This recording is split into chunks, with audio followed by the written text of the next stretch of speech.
الحمد لله رب العالمين والعاقبة للمتقين ولا عدوان إلا على الظالمين وأشهد أن لا إله إلا الله وحده لا شريك له ولي الصالحين وأشهد أن محمدا عبده ورسوله وصفيه من خلقه وخليله سيد الأولين والآخرين اللهم صل عليه وعلى آله وصحبه ومن اتبعهم بإحسان إلى يوم الدين أما بعد. Mes chers frères et sœurs, en ces quelques minutes, bi'idhnillahi tabarak wa ta'ala, le thème de notre khutbah sera l'amour de la prière. L'amour de la prière. On vit une époque où malheureusement, nombreux sont ceux et celles qui ne font toujours pas la prière. Et nous avons parmi nous des musulmans et des musulmanes qui prient mais avec paresse. Qui prient parce que leurs parents sont derrière eux. Qui prient mais de manière bâclée.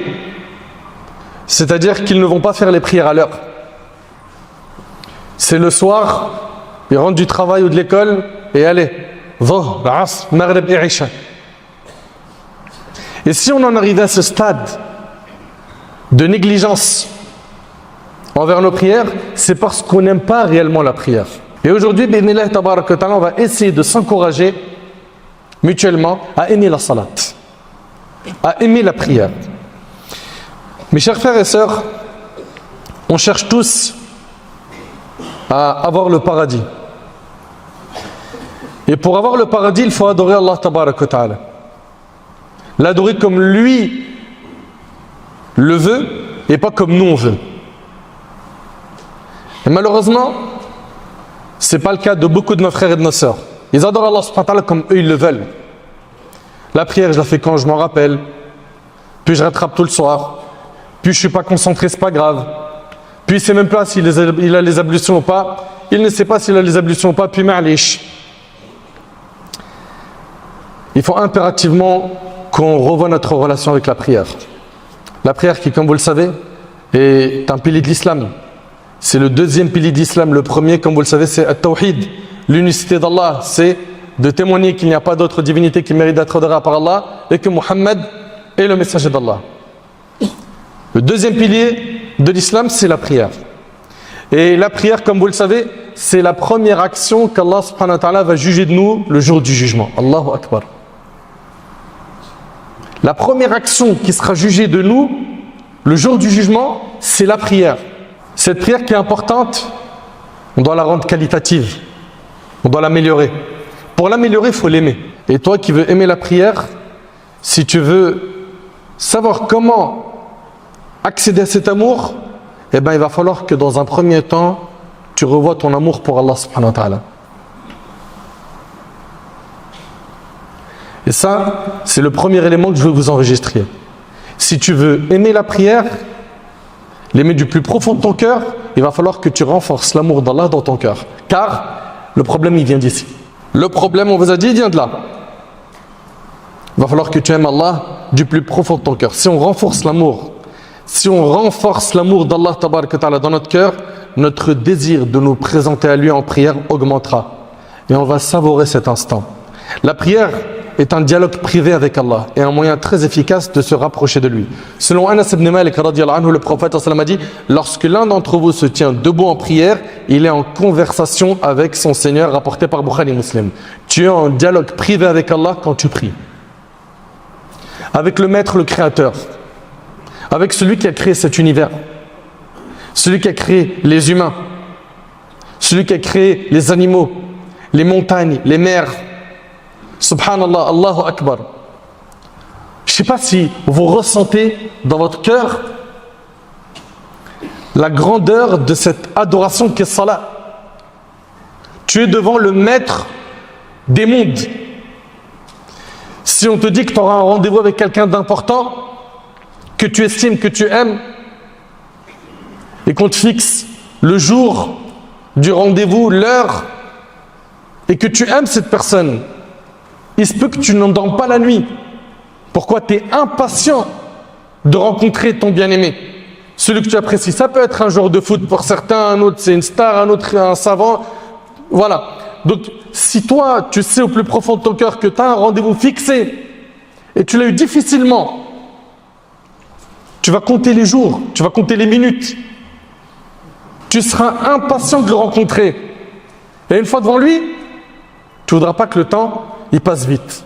Et subhanallah, la prière, le prophète il nous dit que lorsque l'un d'entre vous se tient debout en prière, il est en conversation avec son Seigneur. Il y a plus important qu'Allah dans ton cœur? Comment se fait-il qu'en salat, il y a des gens qui ne pensent pas à Allah? Il dit Allahu Akbar, il rentre en prière, il n'y pense pas. Vous savez pourquoi? Parce qu'il n'aime pas réellement cette prière. Et pourquoi il n'aime pas réellement cette prière? Parce qu'il ne connaît pas réellement Allah. Le problème, je vous le dis, je le répète, il vient de là. On a plein de gens, leur prière, c'est des gestes mécaniques. Ils ne savourent pas ce moment. Parce que cette personne-là ne connaît pas assez Allah.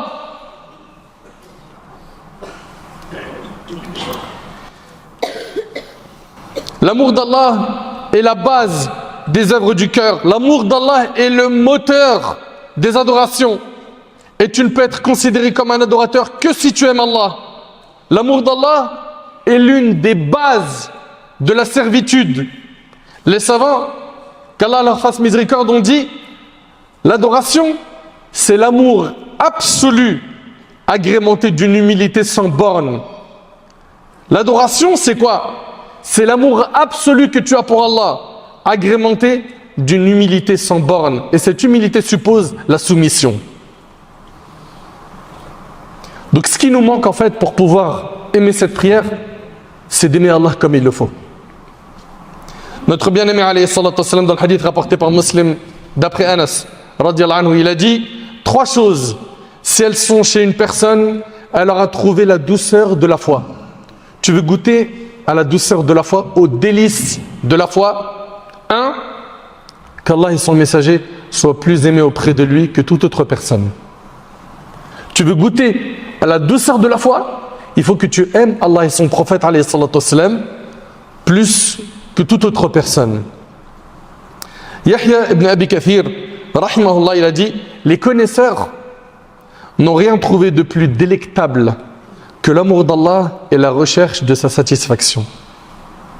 Je répète, les connaisseurs n'ont rien trouvé de plus délectable, de plus savoureux, de plus délicieux que l'amour d'Allah et la recherche de sa satisfaction.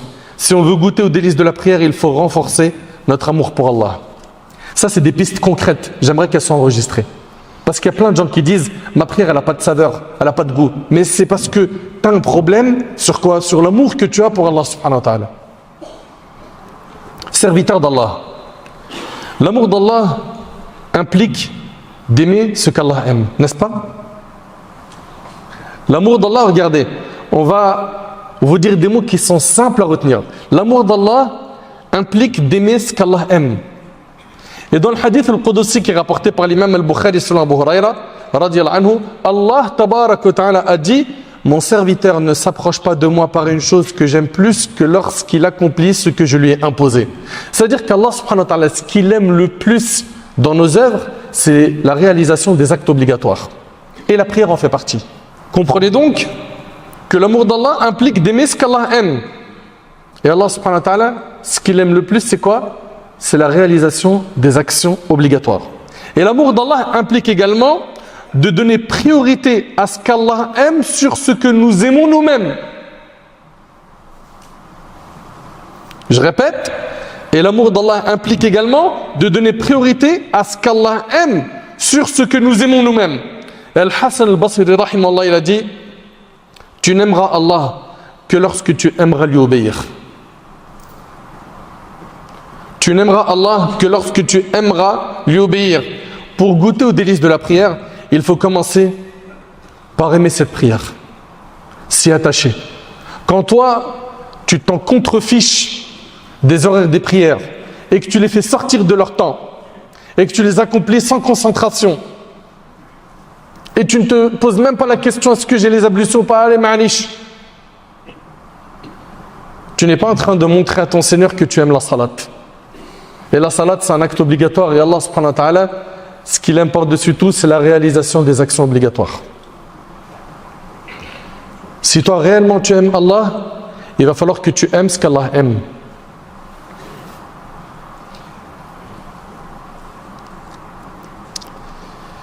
Si nous, on aime réellement la prière, on va aimer les ablutions. Si nous, on aime réellement la prière, on va se préparer, on va se conditionner pour faire cette prière. Si nous, on aime réellement la prière, au moment où tu entends l'adhan, tu es heureux. Si nous, on aime réellement la prière, on va tout faire pour quoi? Pour aller à la mosquée, pour l'accomplir dans la maison d'Allah. Car notre bien-aimé alayhi salatu wassalam a dit que les endroits les plus aimés d'Allah sont les mosquées. Sans compter que la prière en groupe, elle est multipliée. Si on aime réellement la prière, on va entrer dans cette prière avec énormément de joie et d'amour. Et donc toutes ces actions que j'ai citées seront faites avec amour. Je le répète, ce qui va renforcer notre amour pour la salat, c'est notre amour pour Allah subhanahu wa ta'ala. Il faut apprendre à aimer Allah subhanahu wa ta'ala comme il le faut. Également, et ça c'est la deuxième solution, si tu veux aimer la prière comme il le faut, il faut que tu apprennes à connaître les mérites de la prière, les bénéfices de la prière ici-bas et dans l'au-delà. Plus tu vas apprendre à connaître ce que te rapportera cette prière dans cette vie et dans l'au-delà, plus tu vas l'aimer. Ces bénéfices sont trop nombreux, trop nombreux. Parmi les choses donc qui vont te faire aimer la salat, c'est de garder en tête que la salat elle est aimée par Allah. Elle est aimée aussi par son bien-aimé Muhammad alayhi salatu wassalam qui a dit « La réjouissance de mes yeux se trouve dans la prière ». Il a dit « Wa ju'ilat qurratu 'ayni fi s-salat ». Le hadith il est rapporté par An-Nasa'i selon Anas. Également, rappelle-toi que le prophète sallallahu alayhi wa sallam, quand on lui a dit quelles sont les actions les plus aimées d'Allah, la première chose qu'il a dit alayhi salatu wassalam, c'est faire la prière à l'heure. Subhanallah, Allah subhanahu wa ta'ala, il aime la prière. Le prophète sallallahu alayhi wa sallam, il aime la prière et toi tu l'aimes pas. Et après tu prétends aimer Allah et son messager. Il n'y a pas un souci. Il n'y a pas un problème dans ta manière de réfléchir. Comment ne pas savourer le moment de la salat? Comment? Le souci, c'est qu'on s'est éloigné d'Allah. On a fait tellement de péchés qu'il y a des couches épaisses de noirceur qui nous empêchent de savourer la salat, de savourer les adorations. Parmi les choses qui nous font aimer la prière, c'est de savoir qu'elle pardonne les péchés. Jabir radiyallahu anhu relate que le prophète sallallahu alayhi wa sallam a dit « Les 5 prières sont à l'image d'une rivière abondante, coulant devant la porte de l'un d'entre vous, et dans laquelle il se lave 5 fois par jour. » Donc l'image des 5 prières, elle est celle d'une rivière abondante qui coule devant la porte de l'un d'entre nous, et dans laquelle, dit le prophète sallallahu alayhi wa sallam, il se lave 5 fois par jour. Abu Hurayra relate que le prophète sallallahu alayhi wa sallam a dit « Voyez-vous, si à la porte de l'un d'entre vous coulait une rivière où il se baignait 5 fois par jour, resterait-il quelque chose de ses souillures ?» Les compagnons répondirent « Il ne resterait rien de ses souillures, il serait propre. » On est bien d'accord que si quelqu'un se lave 5 fois par jour, il ne lui reste plus aucune souillure. Le prophète sallallahu alayhi wa sallam a dit « Ceci est semblable aux 5 prières. Par leur intermédiaire, Allah efface les péchés. » Et c'est rapporté par Muslim. Subhanallah. Tu pries subh, les péchés faits entre subh et dhuhr, ils sont effacés par l'accomplissement de la prière de dhuhr. Tu pries l'asr, les péchés faits entre dhuhr et asr, ils sont effacés par l'accomplissement de la prière du asr et ainsi de suite. Bien évidemment, il ne s'agit pas des grands péchés, mais c'est déjà énorme. Énorme de perdre autant de petits péchés. Et Abdullah ibn Amr, radiyallahu anhu an jami' as-sahaba, il rapporte que le prophète sallallahu alayhi wa sallam a dit quand un serviteur se met à prier, tous ses péchés sont posés au niveau de sa tête et de ses épaules. À chaque fois qu'il se baisse pour se prosterner, il y a des péchés qui tombent et dont il se défait. Et c'est rapporté par le Bayhaqi. Vous entendez? Le prophète sallallahu alayhi wa sallam, il dit quand un serviteur se met à prier, tous ses péchés sont posés au niveau de sa tête et de ses épaules. À chaque fois qu'il se baisse pour se prosterner, il y a des péchés qui tombent et dont il se défait.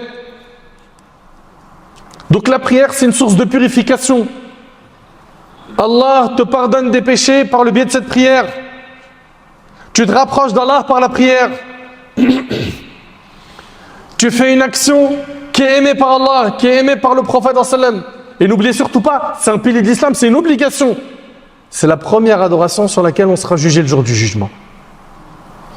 Et quand je pense à ce grand nombre de musulmans et de musulmanes qui jusqu'à maintenant ne font toujours pas la salat, qu'Allah les guide. Parmi les choses qui nous font également aimer la prière, il y a le fait de savoir qu'elle est une lumière. Comme a dit le prophète dans un hadith rapporté par Muslim, il a dit « As-salatu nur » la prière est une lumière. La prière éloigne des turpitudes et du blâmable et guide vers le bien. Elle représente une lumière symbolique qui éclaire le chemin de la guidance et de la vérité. La prière est donc une lumière dans notre vie. Parmi les choses qui font aimer la salat, c'est de savoir que la prière sera un argument pour toi le jour du jugement. Et cela peut être une cause de ton entrée au paradis. Également, parmi les choses qui font aimer la prière, il y a le fait de garder en tête que la prière est un moyen efficace pour patienter face aux épreuves et trouver de la force pour tenir face à une épreuve. Allah Ta'ala a dit « Wasta'inu bis-sabri was-salat » et cherchez renfort dans la patience et la prière. Cherche renfort dans la patience et la prière. Et selon Hudayfa radiyallahu anhu, le hadith il est rapporté par Abu Daoud et l'imam Ahmed, lorsque le prophète sallallahu alayhi wa sallam était affligé par une chose, il accomplissait la prière. Dès qu'il était touché par une épreuve, il faisait la salat. Nous, dès qu'on a des difficultés, des épreuves, qu'est-ce qu'on fait? On cherche le numéro de téléphone de la personne la plus efficace pour nous sortir de notre épreuve. Pourquoi est-ce qu'on n'a pas le réflexe de faire salat comme le prophète sallallahu alayhi wa sallam? Tu as une difficulté, tu as une épreuve, prie, lève-toi, va faire tes ablutions, fais 2 rak'at. Accomplis 2 unités de prière, demande l'aide d'Allah. Lorsque le prophète sallallahu alayhi wa sallam était affligé par une chose, il accomplissait la prière. Allah tabaraka wa ta'ala dit وَلَقَدْ نَعْلَمُ أَنَّكَ يَضِيقُ صَدْرُكَ بِمَا يَقُولُونَ فَسَبِّحْ بِحَمْدِ رَبِّكَ وَكُن مِنَ السَّاجِدِينَ. Regardez, subhanallah, Allah subhanahu wa ta'ala il dit au prophète sallallahu alayhi wa sallam, le meilleur des hommes, nous savons que ta poitrine se serre à cause de ce qu'ils disent. Parce que le prophète sallallahu alayhi wa sallam, on s'est moqué de lui, on l'a insulté, il a été calomnié, il a été critiqué. Allah subhanahu wa ta'ala dit, nous savons que ta poitrine se serre à cause de ce qu'ils disent. Et regardez la solution spirituelle. Célèbre donc la gloire et la louange de ton Seigneur et sois de ceux qui se prosternent. Prie, prosterne-toi, invoque Allah, rapproche-toi d'Allah afin que tes soucis disparaissent. La prière est une recharge spirituelle pour le cœur. Tu as besoin de recharger ton smartphone, n'est-ce pas? Ton cœur, si tu ne le recharges pas avec la salat, il va s'affaiblir, voire il risque de mourir. C'est pour cela qu'il faut que tu apprends à souder cette prière, à faire les prières obligatoires et à multiplier les prières surérogatoires. Et cette prière-là va t'aider à affronter les difficultés de la vie, à trouver de la force auprès de ton Seigneur subhanahu wa ta'ala pour faire dissiper ces problèmes, ces soucis qui t'ont touché. Et avec cette prière, tu peux te plaindre à Allah. Et il faut que tu te plaignes à Allah. Qui d'entre nous n'a pas de soucis? Qui d'entre nous n'a pas d'épreuves? Qui d'entre nous n'a pas de projet? Plains-toi à Allah, parle à Allah. Et quand tu es prosterné, tu es très proche de ton Seigneur Jalla fi'ulah. Le prophète sallallahu alayhi wa sallam nous dit dans le hadith de Sa'd qui est rapporté par Nasaï, certes Allah ne va secourir cette communauté que par ses membres faibles, par leurs invocations, leurs prières et leur sincérité. On veut le soutien d'Allah, il faut qu'on s'éduque, il faut qu'on revienne aux fondamentaux. Aujourd'hui, peut-être certains ils se disent, mais pourquoi nous parle de la prière? Wallahi al-azim, on a des lacunes dans les fondamentaux. Je ne généralise pas.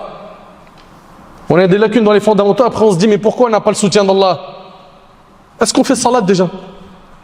Et pour ceux qui font salat, est-ce qu'ils la font comme il le faut? Mes chers frères, mes chères sœurs, la prière apaise le cœur. La prière apporte une sérénité intérieure. La prière nous permet de nous plaindre à Allah tabaraka wa ta'ala de nos soucis, de nos problèmes. Et donc par la prière, on y trouve un apaisement. Le prophète sallallahu alayhi wa sallam il disait à Bilal, Arihna bis salat ya Bilal, apaise-nous par la prière au Bilal. Et le hadith il est rapporté par Ahmed. Parmi également les moyens qui nous permettent d'aimer la prière, il y a le fait de garder en tête que la salat est un moyen efficace qui t'empêche de tomber dans le haram, dans la turpitude et dans le blâmable. Le peuple de Shu'aib a dit à Shu'aib, قالوا يا شعيب, le prophète Shu'aib, قالوا يا شعيب أصلاتك تأمرك أن نترك ما يعبد آباؤنا. Ô Shu'aib,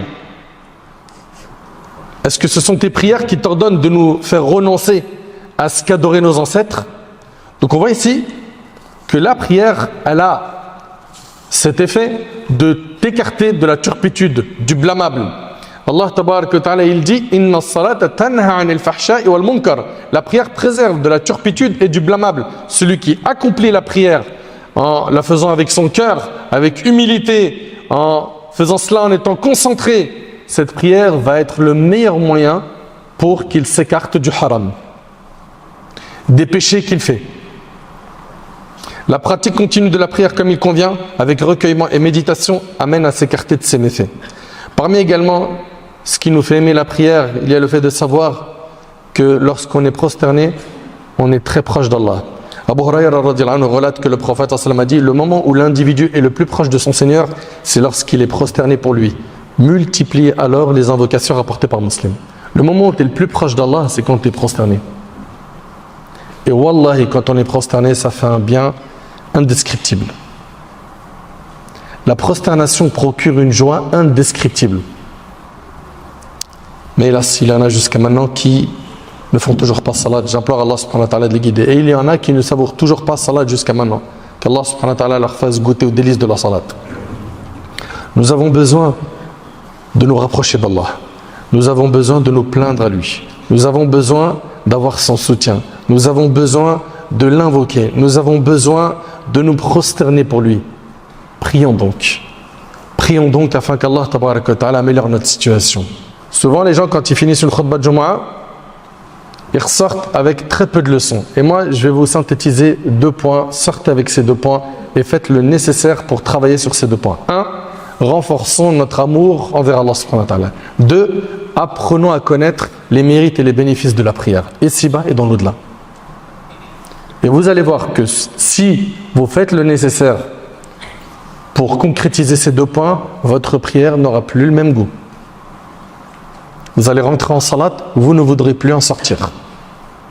Comme c'était le cas de nombreux parmi nos pieux prédécesseurs. Vous arrivez à réaliser que Uthman ibn Affan, radiyallahu anhu, ce noble compagnon, il a clôturé la lecture du Coran entièrement en une seule unité de prière. En une raka'a, il a lu le Coran en entier. C'était des gens qui savouraient la salat.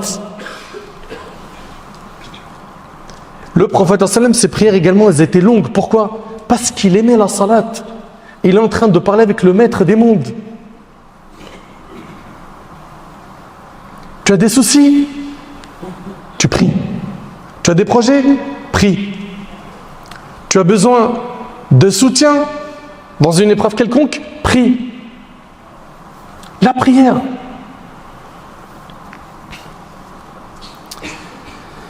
Donc apprenons à connaître les mérites de la salat.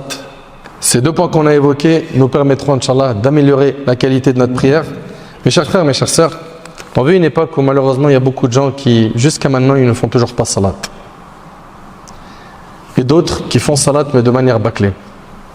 Il est temps de se reprendre en main sérieusement. Par la grâce d'Allah, Allah t'a permis d'entendre un discours complet sur la prière. Peut-être que tu étais négligent, tu l'avais abandonné, tu ne la faisais pas sérieusement. Reprends-toi en main. Reprends-toi en main, tu sais pourquoi? Parce que tu as beaucoup à gagner en faisant salat. Wallah, tu as beaucoup à gagner. Sur terre, les bénédictions, la baraka qu'Allah va mettre dans ta vie, tu ne peux pas imaginer. Tu ne peux pas imaginer à quel point tu vas gagner sur terre et surtout dans l'au-delà. Et l'inverse.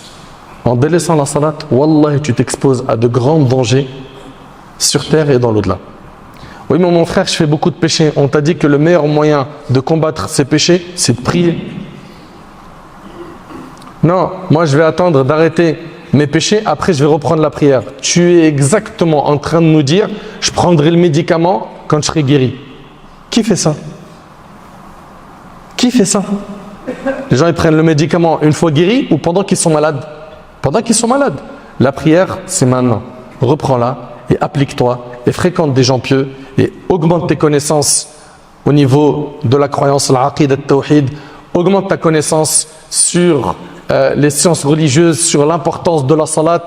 rapproche-toi des pieux, viens à la mosquée, change de mode de vie et fais le nécessaire pour aimer cette salat. Tu en tireras beaucoup de bénéfices sur terre et dans l'au-delà. J'implore Allah subhanahu wa ta'ala de nous faire aimer salat. J'implore Allah tabaraka wa ta'ala de guider nos frères et nos sœurs qui font toujours pas salat.